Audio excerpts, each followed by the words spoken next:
പിന്നലെ റോട്ടിൽ പിള്ളേരെയൊക്കെ തല്ലിക്കൊണ്ട് പോകുന്നത് അതെന്താണെന്ന് പോലും മനസ്സിലാകില്ല. വെറുതെ കുറേ ആൾക്കാർ കൊടി പിടിച്ച് വന്നിട്ട് നാട്ടിലിരിക്കുന്ന ആൾക്കാരൊക്കെ തല്ലുക എന്നുള്ളതാണ്. ലോകം നിൽക്കുന്നത് തന്നെ പ്രേമത്തിലും പ്രണയത്തിലുമാണ്. അപ്പോൾ അതിനെ തല്ലിപ്പൊളിക്കാൻ പോകുന്നു പറഞ്ഞത് പിന്നെ ലോകം എന്തിനാണ് നിൽക്കുന്നത്? ലോകം നിൽക്കുന്നത് പ്രണയമാണ്. പ്രണയം ഇല്ലെങ്കിൽ പിന്നെ എന്തിനാ ലോകം?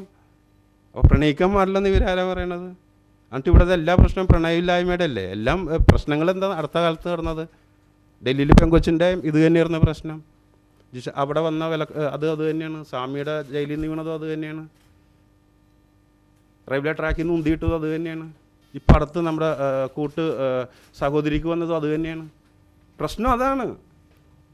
എന്നിട്ട് ഇത് പിന്നെയും ചെയ്തുകൊണ്ടിരുന്നു കഴിഞ്ഞാൽ അതാണ് അതൊരു സൊസൈറ്റി എല്ലാവരും ചിന്തിക്കേണ്ട കാര്യങ്ങളാണത്.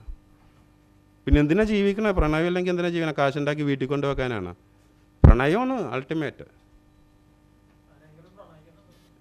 ഇനി കണ്ടമാനം പ്രണയം. അയ്യോ എന്തോരം കണ്ടമാനം. ഞാൻ ഇങ്ങനെയൊന്നുമല്ല, ഞാൻ ഭയങ്കര പ്രണയനാണ്.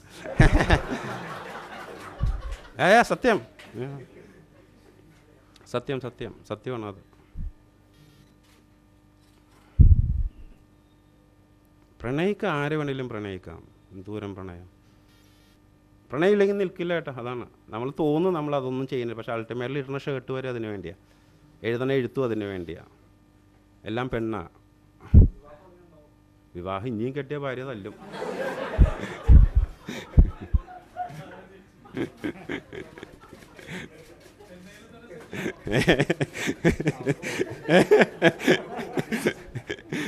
അവിടുന്ന് സ്റ്റാൻഡിൽ നിന്ന് എന്നെ വിട്ടത് തന്നെ ആൾക്കാരായിട്ടാണ്. അവിടുന്ന് ഒരു ഗ്യാങ് തന്നെ വന്നിട്ടുണ്ട്. എന്നിലും കൂടുതൽ ഭാര്യ തന്നെയാണ് അവരുടെ ആള്. എന്നെപ്പോലെ ഒരുത്തനും ഒതുങ്ങണ്ടേ. അവള് പാവം.